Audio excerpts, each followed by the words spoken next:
안녕하세요. 국민주식 고충반 3부의 권미정입니다. 이번 한 주 칼바람이 불면서 겨울의 마지막을 보내는 듯한 한 주였습니다. 몸은 움츠러들었지만 이번 주 시장의 분위기는 나쁘지 않았는데요. 주 초에 발생했던 딥시크와 미국의 관세 우려를 덜어내고 샘 올트만 방안에 대한 기대로 상승한 시장. 이 새로운 미국 정부가 주는 불확실함 그리고 새로운 기술이 주는 기대 사이에서 무엇에 집중해야 할지 찾아보시죠. 오늘도 이현상 파트너와 함께합니다. 어서 오십시오. 네, 안녕하세요. 네, 안녕하십니까. 또 오늘 아주 의상이 좋네요. 아, 그렇습니까? 오늘 네. 생 화이트로 한번 준비해봤습니다. 블랙 앤 화이트네요.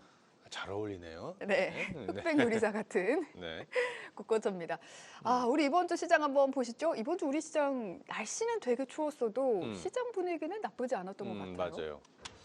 이번 한 주 동안 사실 우리 지난주에 지난주만 하더라도 시장 걱정을 굉장히 많이 했습니다. 네. 지난주에 여러분들 아시다시피 딥시크 그 후폭풍이 우리 증시에도 이제 큰 영향을 줄 것이다. 그리고 곧바로 주초에 관세 이슈로 해갖고 증시가 급락을 좀 했었던 이런 분위기였는데 사실 지난주에 저희가 딥시크 얘기하면서 제가 했던 얘기들을 그대로 한번 되새겨 보면 그래 알겠어. 가성비는 알겠어. 성능도 알겠어. 그런데 이제부터는 안티성 이슈들이 좀 만들어질 수도 있겠다. 그 이후로는 이제 자본들이 막 나오고 있죠. 실제로 너네들이 그렇게 저가형 H백 가지고 그렇게 만들었어? H백 이용한 거 아니야? 예를 들면 그래 가격 대비해서 성능 좋은 거 이해되겠고 하지만 우려 섞인 얘기들 많이 나오고 있습니다. 정보 유출에 대한 과도한 정보 수집이라든지 그래서 여기저기서 사용 못하게 하고 그러다 보니까 딥시크 이슈는 이제 싹 지나갔고요. 그다음에 이제 관세 이슈였는데 사실 미국의 최대 교역국 1, 2, 3위가 결국에는 중국, 멕시코, 캐나다 이런 쪽이잖아요. 관세 유예 소식이 있었습니다. 멕시코, 캐나다. 그러면서 시장이 조금 안도했잖아요. 그죠? 그런 분위기였는데 이번 주는 또 시장 분위기가 그래도 조금씩 올라오면서 분위기가 좀 많이 좋아졌던 이런 것 같아요. 그죠? 네. 그러면 이제 미국 증시 이제 간밤에 어떻게 됐는지 한 주 동안의 분위기 좀 살필 텐데 이번 한 주 동안의 미국 증시 분위기도 좋게 이렇게 흘러오다가 어제 전반적으로 조금 하락을 했습니다. 어제 하락한 이유는 개인적으로는 이제 어제 주목했던 건 고용이고요. 또 하나는 미일 정상회담이 있었어요. 거기서 이제 상호 관세 얘기가 좀 나왔습니다. 그 두 가지 그리고 또 국채금리 오르면서 전반적으로 차익 물량이 좀 나왔다 이런 부분이에요. 하나씩 한번 좀 뜯어보면 고용 관련해서는 신규 고용이 비농업 고용이 예상치가 17만 5천 명이었는데 한 14만 명대 나왔으니까 그래. 그런데 실업률 좀 빠졌죠. 예상치 4.1이었는데 4.0 나왔고 임금 상승률 역시 조금 올라갔어요. 예상치는 한 3.8 정도 되는데 4.1%까지 올라가니까 임금 상승률이나 아무래도 실업률 같은 경우에는 금리 상승 요인이잖아요. 그래서 금리가 좀 올랐고요. 또 10년물도 좀 올랐습니다. 그리고 사실 그거보다 걱정됐던 거는 이제 관세. 트럼프 2기에서 1기 때는 우리가 이제 무역 전쟁 많이 이제 경험을 했는데 자, 이제 2기 시작하면서 관세 전쟁에 대한 우려감들이 있었고 이번 주 초에만 하더라도 그런 우려감이 시장에 굉장히 영향을 많이 줬었는데 멕시코, 캐나다 한 달 유예하면서 다소 좀 진정되는 흐름 또 중국하고의 좀 잡음이 있어 중국도 이렇게 해서 맞보복 얘기가 있었죠. 구글 조사하겠다. 그 구글은 중국에서 사업 철수했잖아요. 그리고 미국산 원유 수입도 조사하겠다. 근데 미국산 원유를 거의 수입을 안 하니까, 그래서 좀 이렇게 안정되어 가고 있었는데, 상호관세 얘기가 나왔습니다. 미일 정상회담에서. 그래서 대미 흑자가 우리 역대급으로 나오고 있잖아요. 한국은 미국 수출 그 순위로 보면 한 6위 정도 되더라고요. 그래서 아무래도 우리도 다소 좀 걱정될 수도 있는, 이거는 이따 국내 증시 얘기하고요. 전체적으로 한번 미국 증시 분위기를 좀 한번 보도록 하겠습니다. 다우존스 산업지수 한번 보시죠. 최근의 흐름은 견조하게 상승세를 계속 이어갔습니다. 전고점대 한 4만 5천 포인트 정도 되는데 여기서 조금 막히는 분위기죠. 개인적으로 제가 생각할 때는 사실 미국 증시가 지금 트럼프가 예고됐던 관세 정책이라든지 이런 거 다 피겠지만 개인적으로는 증시를 지금 부러뜨릴 것이냐 뭐 증시는 지금 가상화폐나 뭐 이런 거 다 연동이 되어 있는데 뭐 이런 시장을 좀 부러뜨릴 거냐 그렇게 보이지는 않아요. 그래서 다우도 조금 좀 빠지게 되면 또 저가 매수 들어오면서 대략 한 43,000원 이상, 3,000포인트 이상에서는 계속 좀 움직이는 이런 상황이 좀 예상이 되고요. 그 다음에 코스닥 한번 보겠습니다. 나스닥 한번 보겠습니다. 예. 자, 나스닥은 지금 2만 선에서 저항을 계속 보여주고 있습니다. 뭐 최근에 뭐 딥시크 이슈로 해서 뭐 엔비디아나 반도체나 빅테크 대부분 좀 빠졌었고 그러면서 뭐 조금 술렁이기도 했고 했지만 기본적으로 지금 박스권입니다. 19,000원에서 2만 포인트 정도를 잘 유지하고 있다. 물론 간밤에 대부분 조금 좀 많이 밀리기는 했었는데 기본적으로 아직까지는 그 흐름을 좀 유지하고 있는 중이죠. 다만 2만 포인트를 강하게 빨리 돌파하지 않는다면 탄력은 좀 빠질 가능성이 좀 있고 여기저기서 좀 약간의 잡음도 좀 나올 수 있는 이런 상황이다라고 보여집니다. 미국채 10년물 한번 보시죠. 미국채 10년물은 지금 4.5까지 거의 또 다시 반등이 좀 나왔습니다. 주초에 좀 빠졌었죠. 4.5 아래로 내려왔었고 시장이 조금 환호했었고 하지만 조금 반등 나오고 있습니다. 상호관세 얘기 나오고 또 고용 관련해서 그래서 사실은 좀 지금 다시 올라오 4.5 이상으로 올라오면 조금 더 예, 그렇죠. 위험하다라기보다는 뭐라 그럴까? 약간 시장의 하방 압력을 그렇지. 더해주는. 뭐 약간 좀 찝찝하다. 뭐 이렇게 좀 계속 관심사를 좀 가져봐야 되는 이런 쪽이라고 보여지고요. 자, 이 시간 통해서 해외 주식 관심 있는 분들 많으니까 우리 해외 주식 얘기를 좀 해보도록 하겠습니다. 첫 번째는 우리 엔비디아 주가 한번 볼까요? 엔비디아 주가 보시게 되면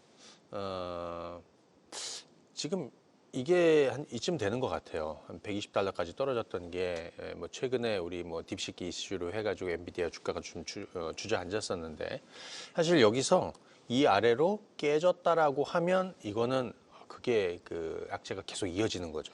하지만 최근에 다 올라오고 있습니다. 그죠? 또 관련해서 뭐 전력 인프라라든지 또 뭐 관련한 AI 관련해서 딥시크 악재를 좀 두들겨 맞았던 종목군들 역시 그 주가 이상을 좀 대부분 회복을 하고 있는 상황이기 때문에 딥시크 악재는 좀 벗어났다 이렇게 좀 볼 수 있을 것 같고요. 그다음 브로드컴 한번 보겠습니다. 구글이 올해 캐펙스 투자를 크게 늘리겠다. 이런 소식이 있었습니다.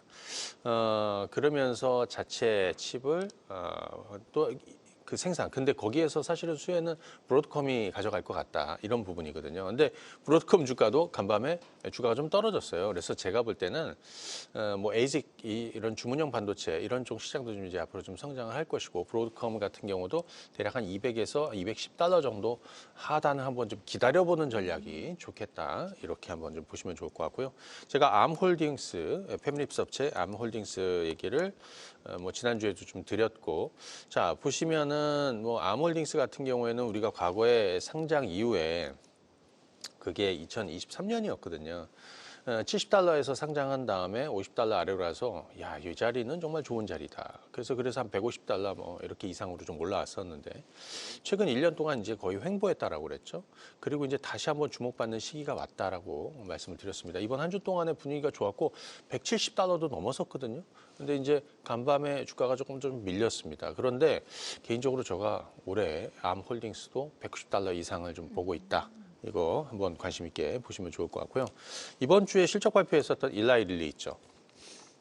지난주에도 제가 미국 바이오 관련한 종목군들 많이 지금 짚어드렸었는데 변곡점에 왔다라는 얘기 들었습니다. 일라이 릴리 주가 한번 보시죠. 970달러에서 주가가 한 4, 5개월 정도 이렇게 좀 하락을 했습니다. 그리고 다시 올라죠. 이번에 실적도 잘 나왔고요. 그리고 참고적으로 또 일라이 릴리, 또 국내 업체들 중에서 올릭스라는 회사가 또 일라이 릴리의 기술 이전 소식이 있었어요. 거의 뭐 9천억 정도 돼갖고 이거 한번 좀 참고하시면 좋겠는데요. 일단 중요한 거는 비만 쪽이 좀 다시 또 좀 주목받을 수 있는 이런 상황이 될 것 같고 또 하나는 거의 최근에 보면 빅파마 주가들이 다시 살아나고 있다라는 거. 또 국내 바이오도 좋잖아요. 그래서 이런 부분도 감안해서 보셔야 된다 말씀을 드립니다. 제가 지난주에 노바티스 얘기도 좀 다시 드렸었는데 전립선암 치료제 플루빅토 그리고 이 노바티스 같은 경우에는 IPT 방사성 치료제 이쪽에서는 상당히 진심인 회사잖아요. 지난 4월 달, 작년 4월 달에 제가 노바티스 주가를 95달러에서 잡아드렸습니다. 그리고 길게 가보시라는 말씀을 드렸죠. 120달까지 올라갔는데 사실 이때 4월 달에는 국내에 퓨처캠이라는 주식을 같이 설명을 드렸어요. 그때 퓨처캠이 10,000원인가 그랬을 거예요. 퓨처캠 주가가 엄청나게 올랐었죠. 그리고 최근에 노바티스 주가와 더불어서 같이 떨어졌는데 노바티스 주가도 지금 100달러 수준에서 지금 다시 올라서고 있습니다. 다시 숨고르기는 있지만 국내 뭐 퓨처캠이라든지 이번 주에 여러분들 IPT 후속으로 뭐 SK바이오판 같은 것도 연계해서 좀 보시면 좋겠다 말씀을 드리고요. 항암제 쪽에서 아스트라제네카 한번 봐드리도록 할게요. 아스트라제네카도 작년 2월 달에 제가 65달러 정도에서는 바닥을 잡아드렸는데 자 그리고 나서 거의 90달러 수준까지 올라갔죠. 다시 그 가격이 왔다라는 말씀을 드려요. 거의 빅파마 종목군들은 비슷하게 대부분 최근 4, 5개월 정도 다 떨어졌습니다. 그리고 다시 저점을 만들고 있습니다. 지금 보시게 되면 대략 한 70달러 수준에서는 저점이 좀 만들어지지 않을까. 아스트라제네카도 서서히 상승 쪽으로 가지 않을까 싶습니다. 그 다음에 또 좀 볼게. 이번 주 우리 샘 올트만 방한하면서 뭐 로봇 이슈도 있었지만 의료용 AI 뭐 이런 얘기들도 의료용 뭐 챗GPT 개발한다라는 이런 소식도 좀 있었고 이런 얘기 있었는데 미국에서는 이런 의료용 AI 관련해서 종목을 볼게 한 2가지 정도가 있습니다. 첫 번째는 템퍼스 AI, TEM입니다. 티커는 템퍼스 AI는 AI 진단 쪽이죠. 템퍼스 AI.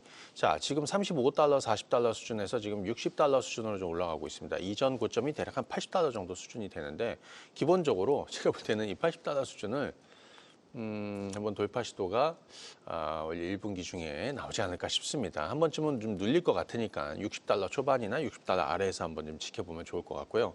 또 하나는 AI 신약 개발을 좀 도와주는 AI, 신약 개발을 도와주는 리커전, 파마슈틸커스, 뭐 젠순왕이 투자했다라고 해서 많이 좀 알려져 있었던 이런 회사인데요. 주가가 지금 대략 한 8달러 수준까지 떨어져 있습니다. 한 7달러 수준이거든요. 그럼 제가 볼 때는 한 7, 8달러 정도 수준에서 저점이 좀 한 6, 7, 8달러 수준을 계속 오가더라고요. 그래서 이 정도면 저점권 아니냐. 그래서 예를 들면 리커전 같은 경우에는 8달러 수준을 좀 넘어서는 시점을 좀 주목해 봐야 될 것 같고 또 연계해서 국내 의료용 AI 관련한 종목군들 있죠. 뭐 예를 들면서 루닛이라든지 JLK라든지 뭐 뷰노라든지 이런 종목군들 전부 다 바닥에 있거든요. 저점에 있고 이 종목군들도 한번 관심 있게 볼 필요가 있겠습니다. 그 다음에 하나만 더 얘기해 드릴게요. 여행주들. 제가 크루즈, 항공 이런 쪽은 작년에 워낙 많이 얘기해 드렸고 관련해서 또 여행주도 많이 말씀을 드렸는데 대표적으로 한 3개 정도 보면 될 것 같아요. 자, 첫 번째 볼 거는 부킹홀딩스, 뭐 홀테스닷컴이라든지 이런 거 다 자회사로 두고 있는 티커는 BKNG입니다. 부킹홀딩스. 야, 지난 1년 동안 사실 지난 2년 동안 많이 올랐는데 지난 1년 동안만 보더라도 주가가 엄청나게 올랐어요. 와, 우리 작년에 이 종목 한참 저점 얘기하고 할 때가 한 3,000달러, 3,500달러 정도 됐는데 그때도 좀 약간 부담스러울 수도 있겠다 했는데 그건 말도 안 됐던 것 같고 지금 5,000달러 정도 왔습니다. 이 추세가 지금 이어지지 않을까 싶은데 이 다음으로 움직일 게 익스피디아예요. 자, 익스피디아 같은 경우에는 사실 어제 제가 이거 준비하면서 이 종목을 소개해야겠다라고 그렇게 해놨는데 간밤에 보니까 17%나 급등했어요. 아이고. 그러니까 이건 뭐 당장 접근하는 건 아니겠죠. 자, 보시죠. 네, 지금 보면은 전날에는 170달러 정도 수준이 있었는데 17달러 수준으로 좀 올라왔습니다. 고점을 다 넘겼죠. 그런데 새로운 추세가 좀 만들어질 가능성이 좀 있다. 이 과거에 한 220달러 정도 됐는데 전고점이 대략 부킹홀딩스에 좀 따라가는 흐름으로 자 이거는 익스피디아입니다. 익스피디아 EXPE입니다. 티커가. 그래서 여행 쪽에서는 부킹홀딩스 올랐죠. 익스피디아 올랐죠. 그럼 뭐 하나 남았겠죠. 우리 3개 할 거니까. 순서대로 올라오고 있잖아요. 그죠? 근데 얘는 좀 무거워. 그래도 한번 볼 필요가 있어. 뭐냐? 저는 많이 이용해요. 많이 에어비앤비, ABNB입니다. 예. 티커가 ABNB입니다. 에어비앤비.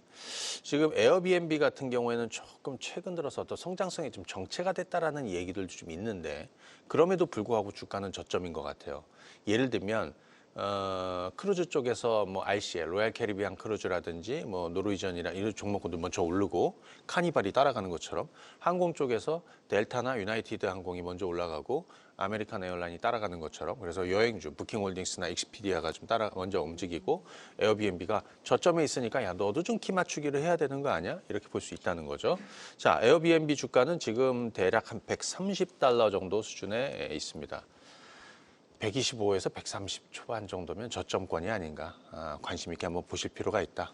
여기까지 말씀을 드리겠습니다. 근데 여행주는 왜 오르는 거예요? 여행주, 이게 전 세계적으로 여행 수요가 굉장히 강한 것 같아요. 그냥 코로나 이후에 회복되는 그런. 그렇죠. 미국 같은 경우에도 최근에 여행 수요가 굉장히 좋죠. 이게 실적으로 나타나고 있고, 또 뭐 가상 자산이 뭐 엄청나게 올라가 돈이 많은 거죠. 쓸 돈이 많은 거죠. 경제가 그들은. 좋아지다 보니. 그렇죠.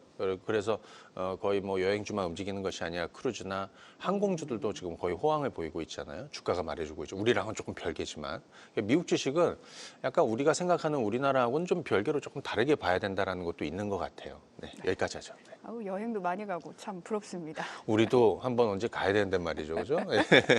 네. 자, 그런데 미국장에서 궁금한 게 하나 있어가지고 하나만 네. 여쭐게요. 트럼프가 금요일 새벽 4시에 관세에 대한 이야기 네네. 한 번 더 했잖아요. 네. 10월에서 11일께에 회의를 하고 다수 국가에 대해서 상호 관세 부과와 관련된 네네. 발표를 할 거다 했는데 네. 현지 시간 월요일에서 화요일입니다. 이 뉴스가 또 미국 시장에 또 부담으로 작용하진 않을까 우려가 되긴 그렇죠. 하거든요. 그런데 미국 시장뿐이 아니라 국내 증시의 변수로 작용하겠죠. 그런데 이제 미국 시장은 뭐 얘기 끝났으니까 한국 시장이랑 같이 네네. 이제 가보면 계속해서 트럼프 2기 동안에 우리가 안고 가야 되는 거는 관세 이슈는 계속 이어질 거라고 보여집니다. 그 잡음이 계속 이어질 거라는 거죠. 예측보다 더 세게 나오면 좀 부담스럽고 어차피 지금 한국 같은 경우에도 미국의 뭐 최대 흑자국이잖아요. 그러다 보니까 또 한국도 그냥 가만히 갈 수는 없을 것이고 다만 어느 정도 협상의 카드가 좀 있겠죠. 뭐 중국을 좀 견제하는 그런 카드가 될 수도 있고 다만 어떤 내용인지 우리는 아직 알 수가 없기 때문에 불확실성에 노출이 된 거예요. 그래서 사실 멕시코, 캐나다 25% 관세 부과하고 할 때 우리도 굉장히 충격을 먹었잖아요. 그럴 수도 있다는 거죠. 그런데 또 그것 때문에 우리가 또 뭐 국내 증시에 대응을 안 하고 있을 수도 좀 무리가 있다. 그래서 기본적으로 이번 트럼프 2기 동안에는 그리고 또 임기 초반에는 이런 관세 이슈를 계속 어느 정도 안고는 가야겠다 싶습니다. 그래서 그래도 마음의 이거 준비를 하니까 조금 그렇죠. 낫겠네요. 다음 주 월요일 같은 경우에도 그런 부분을 미리 반영하지 않을까 그런 생각이 듭니다. 개인적으로 다음 주 월요일 같은 경우에는 뭐 전날 미국 증시도 떨어졌기 때문에 네. 다음 주 월요일 같은 경우에도 좀 떨어져서 출발하는 게 좋지 않겠어? 그렇죠, 당연히. 조금? 아니, 좀 많이 떨어지면 좋겠죠. 그래서 그래요? 좀 전략 후강 정도 뭐 이런 분위기가 나오면 좋겠죠. 아니 우리 지금 고미정 앵커가 내가 좀 할 얘기를 질문으로 딱 줘갖고 그냥 대충 얘기가 된 것 같아요. 지수 흐름을 한번 보도록 하겠습니다. 자, 코스피 한번 보도록 하겠습니다. 사실 코스피 지수는 좀 정체되어 있습니다. 지금 기술적으로 120일 이평선에 좀 막혀 있고 뭐 지수로는 2,550선에 좀 막혀 있는데 뭐 여기서 조금 왔다 갔다 할 것 같다는 생각이 듭니다. 기간 조정으로 좀 흘러갈 것 같다. 요즘 뭐 사실 뭐 지수만 보는 플레이를 거의 하지 않죠. 뭐 지수 플레이보다는 뭐 지금은 종목 플레이로 가는 그런 장이죠. 그러다 보니까 코스닥이 상대적으로 좀 더 좋다는 얘기예요. 코스닥도 한번 보겠습니다. 자, 이건 코스닥인데요. 최근 들어서 의미 있는 거는 제가 지난주인가 뭐 그런 얘기 들었는데 121선을 넘어서는 시점이 한번 좀 만들어질 것 같다. 근데 실제로 코스닥에서 먼저 121선을 좀 넘어섰습니다. 지금 박스콘도 좀 넘어섰고요. 물론 월요일 같은 경우에는 아마 시장이 조금 좀 빠져서 출발해야지 개인적으로 뭐 너무 좀 좋게 출발하면 흘러 내려갈 가능성이 있어요. 그래서 코스피, 코스닥 모두 좀 하락 출발한 이후에 전략 후강 정도를 좀 감안해 봐야 되겠고 또 어떤 내용이 만들어지는지는 사실 우리가 지금 알 수는 없기 때문에 이런 거죠. 내가 지금 몇 대를 맞아야 되는데 줄을 서 있는데 몇 대 맞을지 모르니까 이런 부분도 좀 감안해서 다만 그것이 지속 가능한 뭐 과거에 우리 무역 전쟁 시작하면서 과거 트럼프 이길 때는 시장 분위기 굉장히 안 좋았거든요. 그때 뭐 거의 뭐 주가가 시장이 거의 뭐 대세 하락 쪽으로 굉장히 오랜 시간 떨어졌었는데 지금은 또 그럴 것 같지는 않아요. 그래서 일시적인 이런 부분으로 한번 좀 보시면 좋을 것 같다 이렇게 말씀을 드리고요. 그 다음에 지금 좀 볼 거는 뭐 지수는 뭐 그만 할 것이고 지수보다는 뭐 종목 플레이가 계속해서 좀 이어지고 있는 중입니다. 그래서 제가 오늘 말씀드릴 섹터는 대표적으로는 두 가지인데요. 그 중에서도 다음 주에 좀 관심 있게 한 5가지 정도 좀 뽑아보면 첫 번째는 바이오텍 전성시대는 계속 된다라는 얘기를 계속해서 말씀드리고 지난주도 좀 많이 말씀을 드렸어요. 좀 이따 한번 볼 거고요. 그다음에 반도체.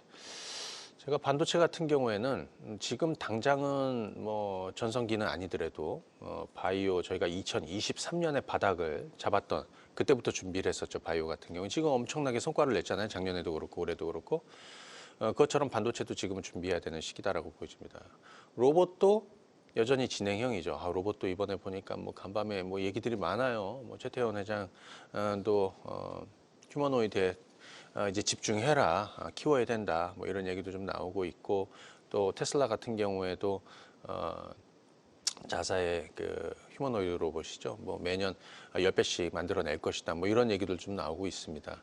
앞으로 로봇들도 뭐 엄청나게 성장세가 지금 주가가 이미 오르기는 하고는 있지만 그래서 로봇 쪽에서도 계속해서 조금 더 좀 이어지는 흐름이 이어질 것이고 또 하나는 의료용 AI 쪽에서는 의료용 AI도 좀 관심 있게 좀 보여요. 여전히 좀 바닥권에 있거든요. 빠지면 저가 매수 좀 들어올 수 있는 이런 구조라고 보여지고 엔터주는 올해 장기 턴어라운 관세랑 별 상관없으니까 오히려 이럴 때 엔터주가 좀 더 좀 좋지 않을까 이런 생각이 듭니다. 그러면 하나씩 한번 볼 텐데 첫 번째는 바이오 얘기를 좀 해보도록 하겠습니다.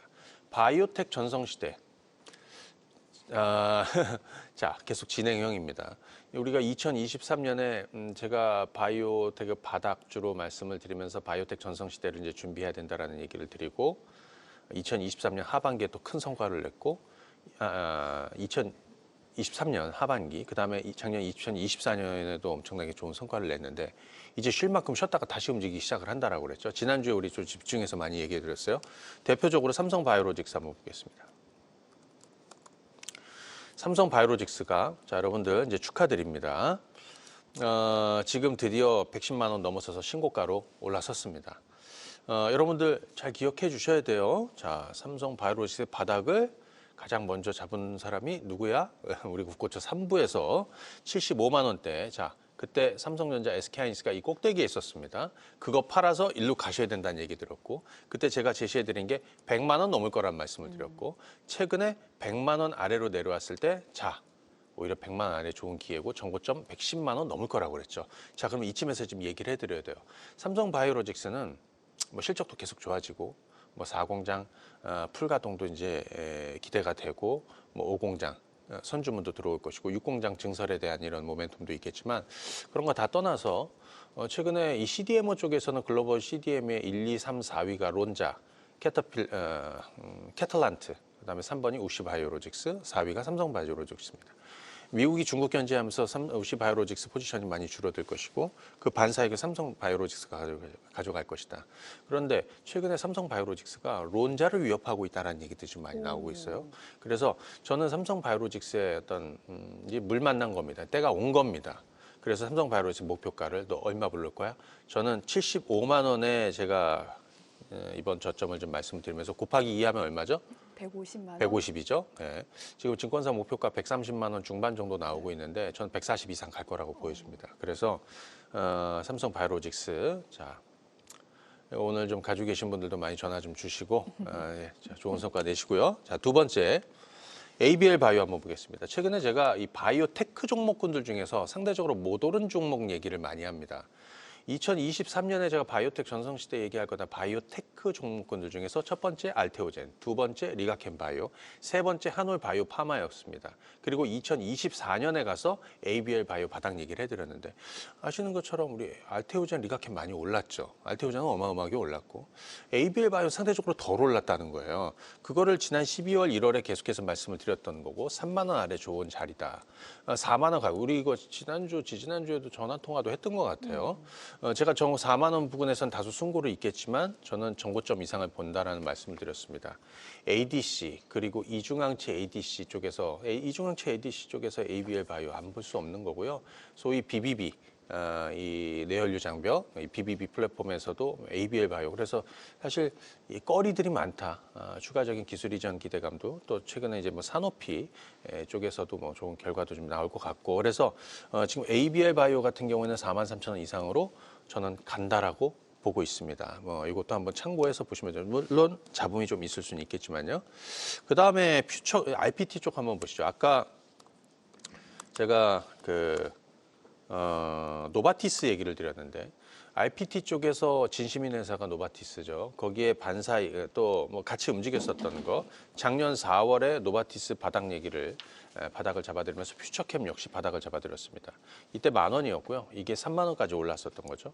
최근에 다시 좀 빠졌다가 지금 올라오고 있습니다. 그런데 잡음은 좀 있겠지만 추가적으로 더 오를 거라고 봐요. 뭐 실적도 좋아지고 있고. 그런데 제가 작년에 퓨처캠 후발주로 RPT 쪽 후발주에 딱 하나 있다라고 그랬어요. 퓨처캠. 예, 후발주. 기억이 S 들어가는 거. SK 바이오팜. 그죠? SK 바이오팜. 이 진득하게 가는 분들이 성과를 낼 거라고 생각이 들어요. SK 바이오팜 한번 보시죠. 이거는 그때가 작년 7월 달, 8월 달이었던 것 같아요. 제가 한 85,000원 정도 바닥이다.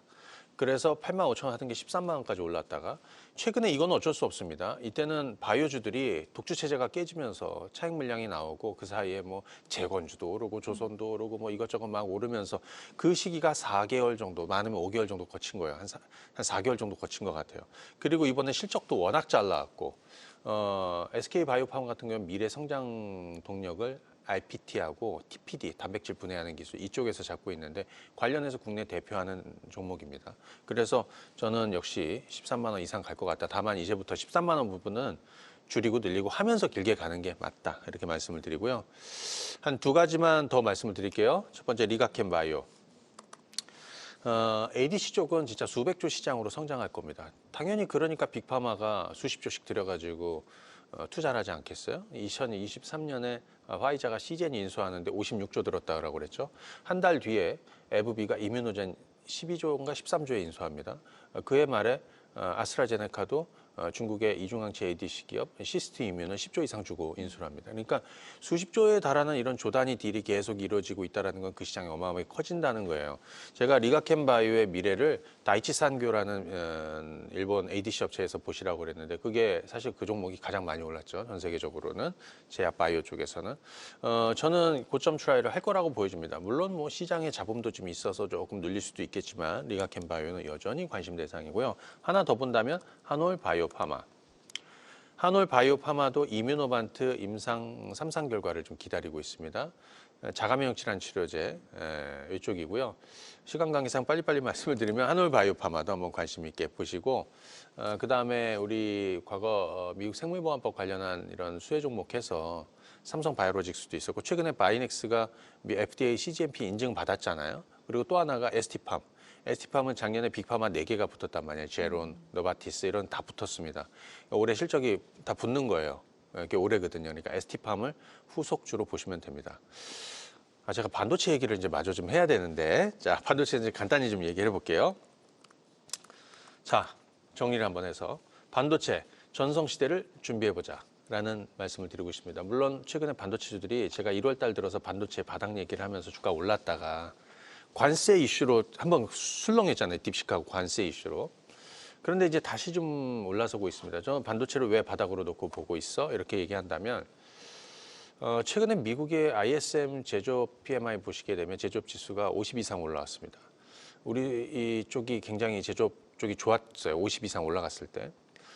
그리고 지금 반도체 쪽 같은 경우에는 미국의 뭐 빅파마들, 그러니까 최근에 보니까 MS, 메타, 그다음에 구글 이쪽에서 올해도 캐펙스 투자를 크게 늘리겠다. 작년에 한 1,500억 달러 정도 되는데 올해는 한 2,300달러 이상 늘리겠다.